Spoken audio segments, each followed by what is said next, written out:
Yesterday, we were seeing the Anuswara and the Visarga.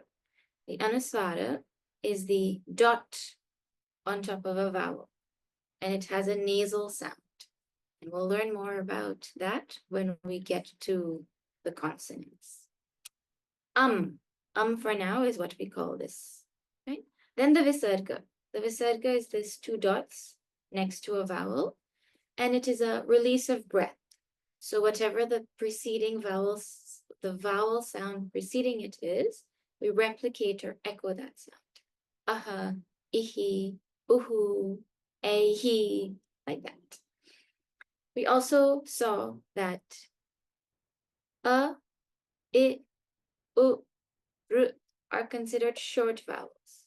So in chanting or pronunciation, they're pronounced or chanted for one beat. All the others are considered long. So they're chanted or pronounced for two beats.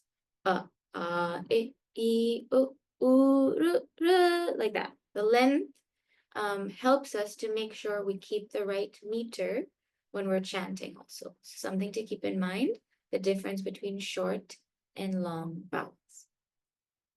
Okay, then we saw how actually in Sanskrit, you will only ever find these vowels called substantive vowels at the beginning of a word. You will never find them in the middle of a word. And that is where it differs a little bit from Hindi. Because in Hindi, you will find words where the vowel itself comes in the middle of a word. In Sanskrit, it doesn't work like that. Similar to English, like the capital A is not used inside a word. It is a small a that is used in the word. And it is, I explained, there's a mathematical logic behind it too. When you write 5 plus 1, it doesn't equal to 51. Means two things added together don't necessarily have to look the same on the other side. In Sanskrit, a consonant plus a vowel is equal to what we call a syllable. It makes a unit sound called a syllable. So we have something called vowel symbols that we use in the rest of words. This is all recap from yesterday. Then we were introduced to the concept of halant. This was the first consonant we learned. We're going to write it today and practice it today. This is k. K. This is k. And when we say k, we imply that there's an a included in there because you cannot say this vowel without the a sound. Like say k, without making any vowel sound. It will not be able to come out of your mouth. That is the definition of a consonant. We'll see that when we do consonants formally tomorrow. But for now, just remember to indicate the absence of the vowel, we put a halant. To be able to say it more easily, we say ka. And because we can't say ka without the a, we call this letter ka halant. It means that there is no vowel in it. I also shared how, we explained to the kids, the halant is like the bedroom slippers. You can't go and meet your friends with your bedroom slippers. So when a consonant meets a vowel, it drops the halant. When there's no halant, it indicates that there is a vowel present with that consonant. So now I'll share some notes. I'll read through these. I will send a screenshot of this in the WhatsApp group. So you can write it down at that time and you can just listen and digest the concept now. Sanskrit, first of all, is a syllabic language. It uses syllables. So you think in syllables, you sound out in syllables, you write in syllables. And a syllable is a group of sounds that is pronounced as one unit. Then we saw that the substantive vowel, like e, all the vowels we've learned to write, are only used at the beginning of a word. The vowel symbols are what we use within words. Number 4, the halant, which is the little dash, which should be your best friend from today, is a little stroke at the end of a consonant, it shows the absence of any vowel.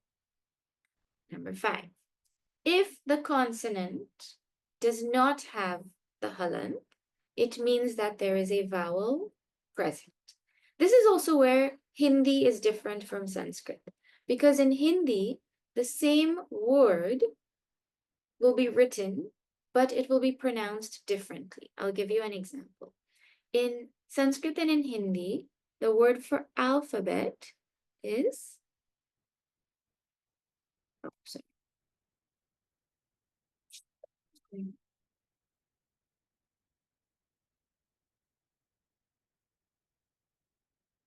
In Sanskrit, the word for alphabet is Varnamala. Mala of these sounds, right? Varnamala. In Hindi, it is written in the exact same way, but is pronounced Varnmala. Varnmala, meaning it is as though there is a halant on the ra. So it's not Varnamala, it is Varnmala. And that is why when Hindi speakers come to Sanskrit and they see this word without the halant, they don't say Varna Mala, they say Varnmala. But if you're a Hindi speaker, in your mind, you have to put a division now. Hindi is read differently from Sanskrit. If you want to read Hindi, you have to know that you don't pronounce the other. Going from Sanskrit to Hindi, you have to learn things. Coming from Hindi to Sanskrit, you have to make up your mind that you have to be authentic with the halant, which is not something that is common in Hindi. So there's one big difference between Hindi and Sanskrit, right? And finally, number 6, consonants cannot be pronounced if there is no vowel. This topic we will continue tomorrow when we formally get into consonants. For today, we're going to practice one consonant for the purpose of learning the vowel symbols. So everybody get ready to write now. Our first consonant, which we already learned how to pronounce, is K. K.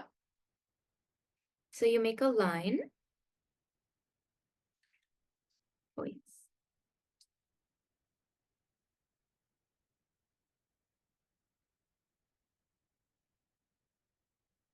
Consonants part 1. You make a line. And then, now watch, just watch and then you can write. From the middle of the line, right around there, you make a little loop on this side.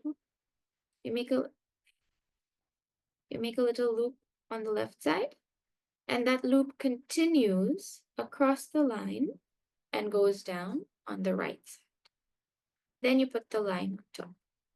This is the sound K.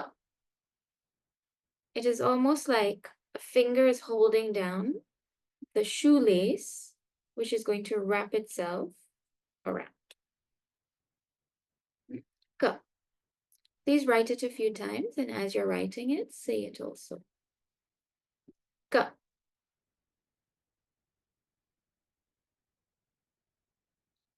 K.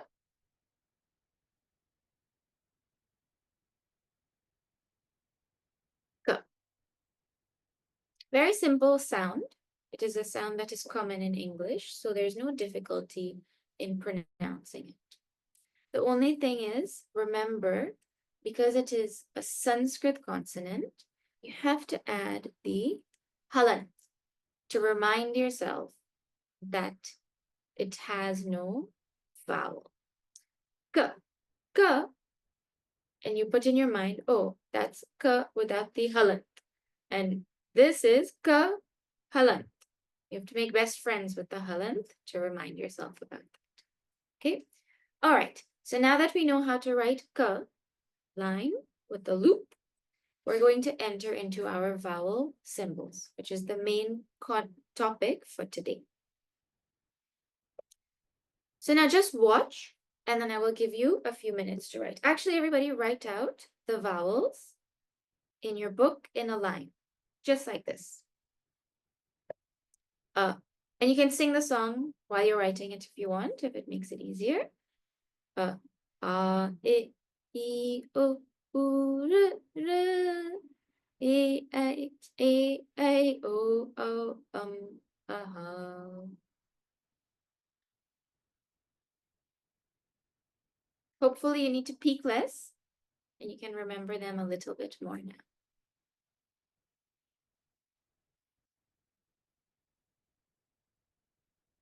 Everybody should be writing. Kavir, I don't see you writing.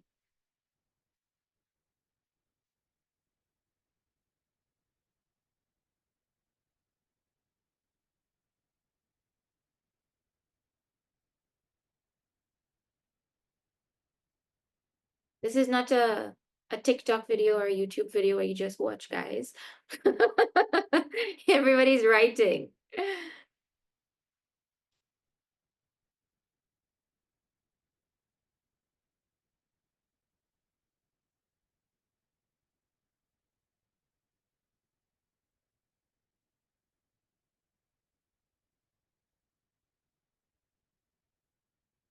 Avesh, Sunita, Anand, videos, please.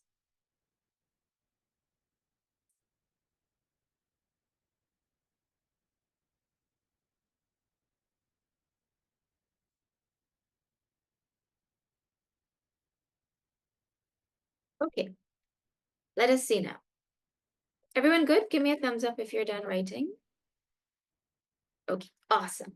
So now, what are the vowel symbols that you will find in words for these vowels? Watch, and I will give you time to write. The indication of is simply the removal of the halan. When there is no halan, it means there is a. So in Sanskrit, if you are reading a word and the consonant does not have any symbol, no halant also, it means there is a. The absence of the halant is what shows the presence of the sound That is the symbol for no halant. Okay. What is the symbol for This line comes down and sits next to the consonant.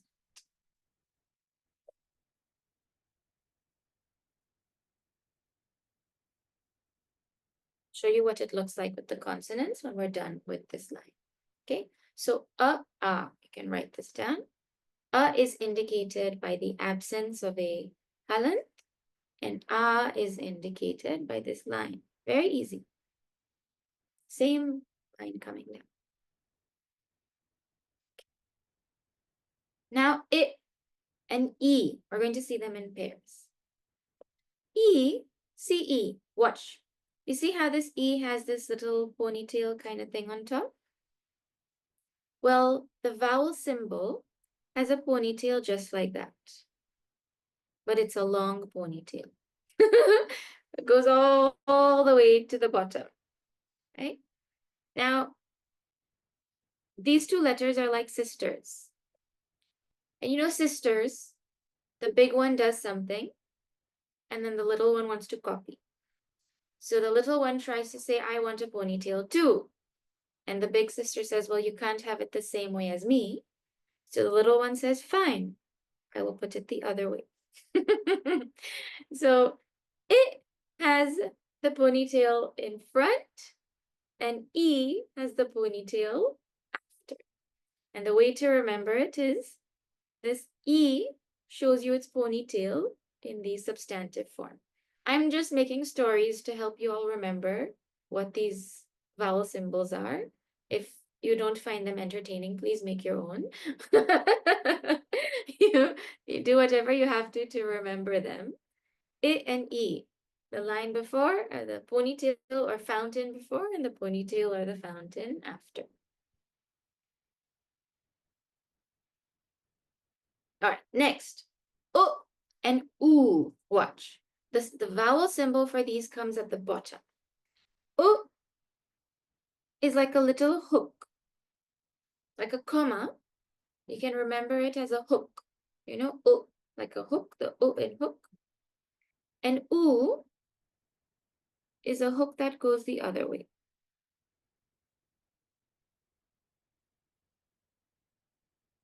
Let me make it a bit bigger so you can see. Oh, ooh. And the way to remember which direction it goes is, well, this ooh has the cheese oozing out of it. The oozing cheese.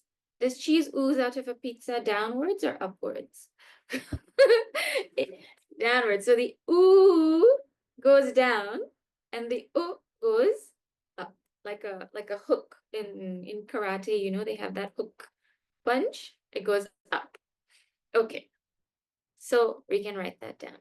Oh, ooh, the vowel symbol. And you can see it has a little indication here because that kind of hook thing should remind you that the oohs are related to a hook.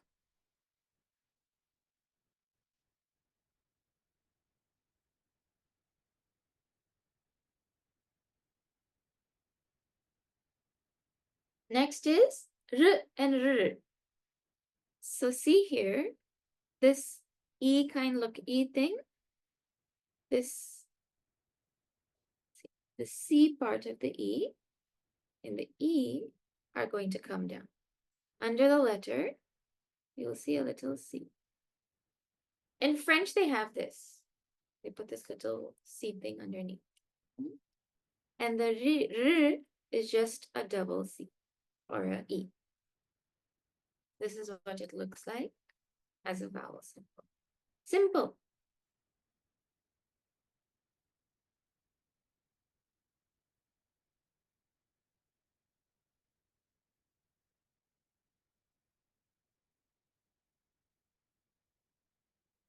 Continue. Got that?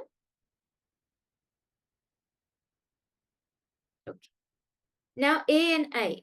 Listen to the story first. You already know I has his cherry on the top, correct? The cherry on the ice cream. So I brings his cherry with him. Now what do you think the younger sibling says? I want one too. So he gets a cherry too. What do you think the older sibling says? That's not fair, you're younger. I should have more. So he gets a second one. Then the younger one says, that's not fair, I want another one. And that story could go on, but mom is there, so it stops right there. A and A, 1 and 2 cherries. Remember this? You see the cherry here is supposed to help you to remember that A and A are associated with the cherry. The vowel symbol is A and A, 1 versus 2. Please don't get confused. See, in the A is where you have the 1 cherry. Now, if you think that 1 cherry is equal to A, you will get confused in vowel symbols. So you somehow have to associate them to remember that in the vowel, A has 1, and in the vowel symbol, A has 2. Okay, next. O and O. O and O are easy. You don't need a story to remember them. You see this O part of the O?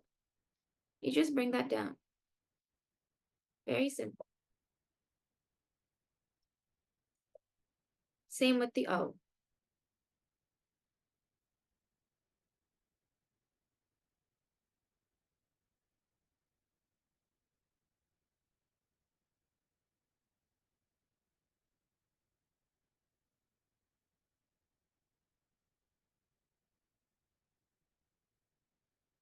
Hard or easy?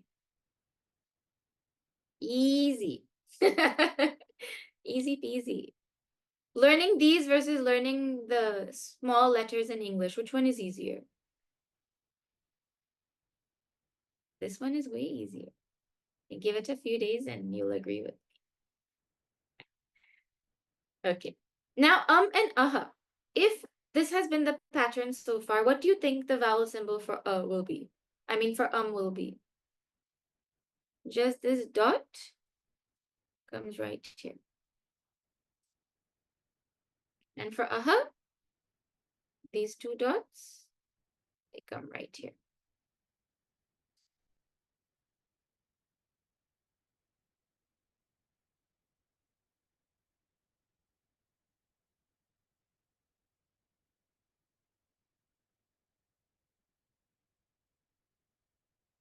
These are our vowel symbols.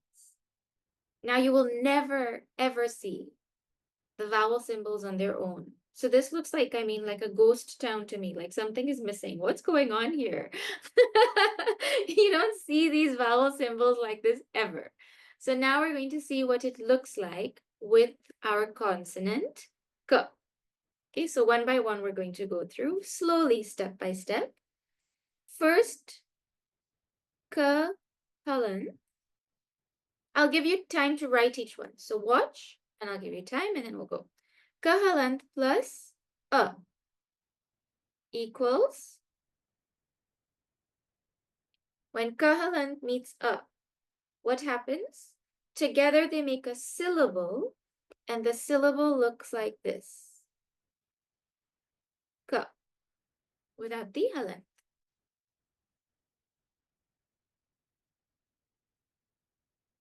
You can write it.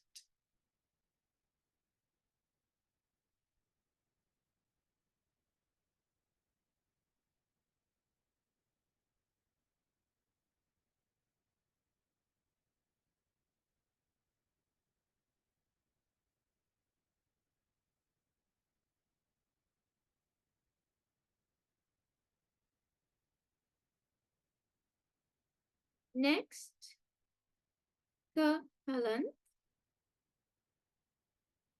plus A becomes Ka.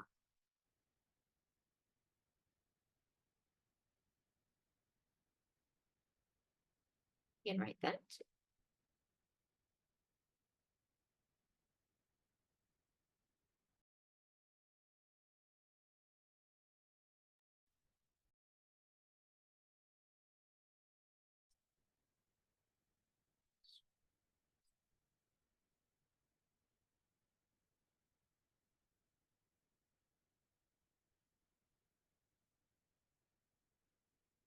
Next, it comes next. Kahalant plus it equals,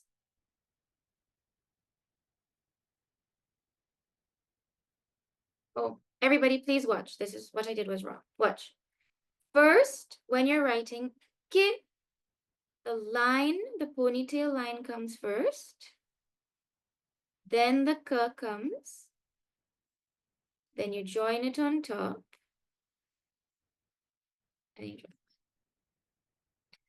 Because Sanskrit is a syllabic language, we think in syllables. You don't think k, it.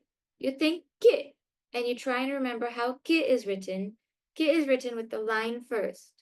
Otherwise, what'll happen when you're writing, you'll lose space and you'll have to squish this it in backwards afterwards, right?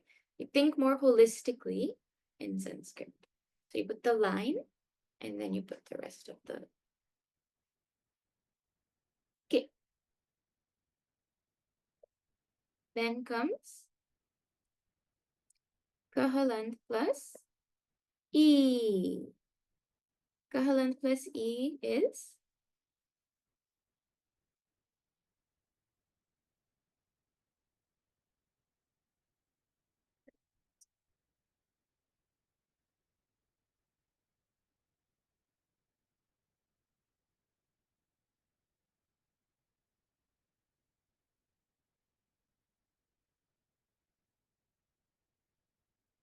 Kavir's brother. I don't see you writing.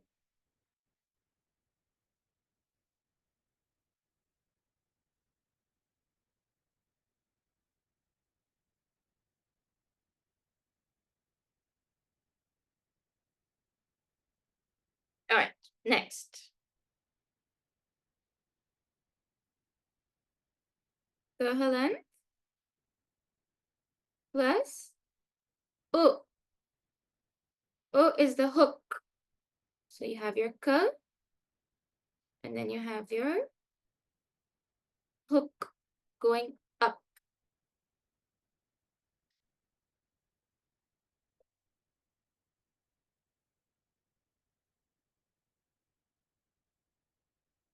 Hook.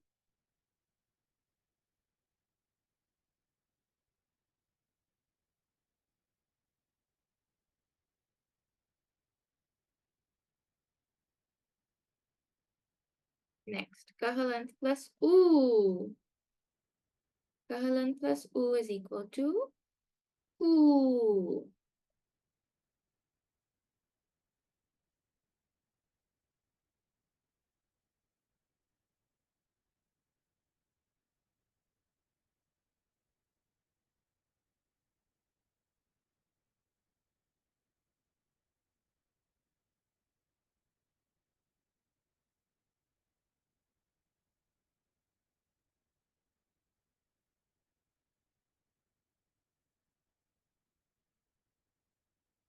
Next,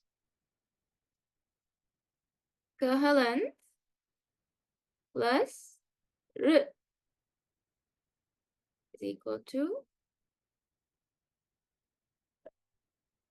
kr. If you're friends with Bhagavan Sri Krishna, well, maybe you can call him Kr for short. You know how people call their friends by like one syllable of their name? So if Bhagavan Krishna is your best friend, this is his nickname. Hey, Krit, what's up?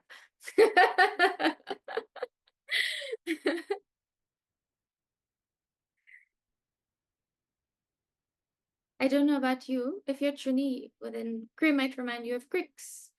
But whatever it does, you have to remember it. Okay, next. Kahalan plus r. R is kr. Like that.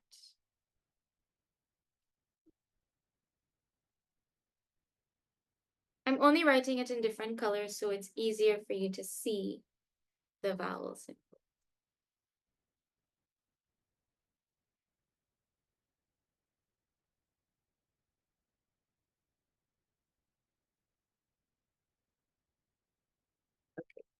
Now, I'm going to write the answers to the remaining, and then for homework, you're going to write the mathematical equations that come before them.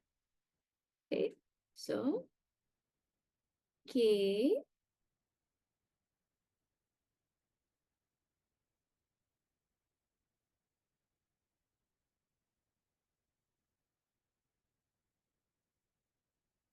okay.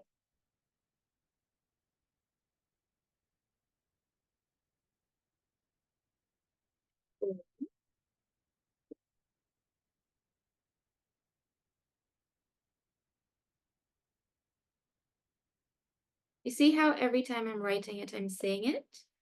You all should be doing that too. Every time you write something, you should be saying it so that your mind sticks the sound and the written form together. Come and kaha. So for homework, just like we had done kahalant plus a equals ka, you're going to write kahalant plus a equals k. Kahalant plus a equals k, like that. So you're going to fill in this section. That's blank over here. That's part 1 of your homework. Part 2 of homework. Watch. You're going to take a paper. On the top, you're going to write kahalan. And then you're going to write some examples of words that have the k sound. You can write kick and cake like I did, or anything you want. Then, on one side of the paper, you're going to write this. Kahalant, ka, ka, kiki, kuku, kk, koko, kam, kaha. And then you're going to fill the whole paper. So kahalant all the way, ka all the way, ka all the way, ki all the way, like that. You're going to fill out a whole paper with all the vowel symbols and ka. So you'll get practice with ka and the vowel symbols at the same time. Okay. Then, for fun, I'm going to send these two shlokas, Vakratunda Mahakaya and Gurur Brahma, Gurur Vishnu. And you're going to just highlight wherever you see a vowel symbol. For example, I see a vowel symbol here, I see a vowel symbol here, and I see a vowel symbol here in the first line. Right? So you just go through and try and look for and identify the vowel symbols. So homework is to complete this mathematical equation section. It is to write out the k consonant with all its vowels, symbols, and it is to look for the vowel symbols in these two shlokas. Okay. It wouldn't, I mean, it only sounds like a lot, but the bulkiest part of the homework is writing out the kakakiki, but that's what you have to do when you're learning the language. Okay? Okay. Yeah, it should not take you all more than 10 minutes actually. And you're supposed to practice for half an hour a day. So you're good. You're good. All right. I'll do closing prayer and then anyone who has any questions can ask. Om Purnamada Purnamidam Purnat Purnamudachyate Purnasya Purnamadaya Purnameva Vashishyate. Om Shanti Shanti Shanti Hari Om Shri Gurubhyo Namaha Hari Om Shri Satgurunath Maharaj Ki Jai.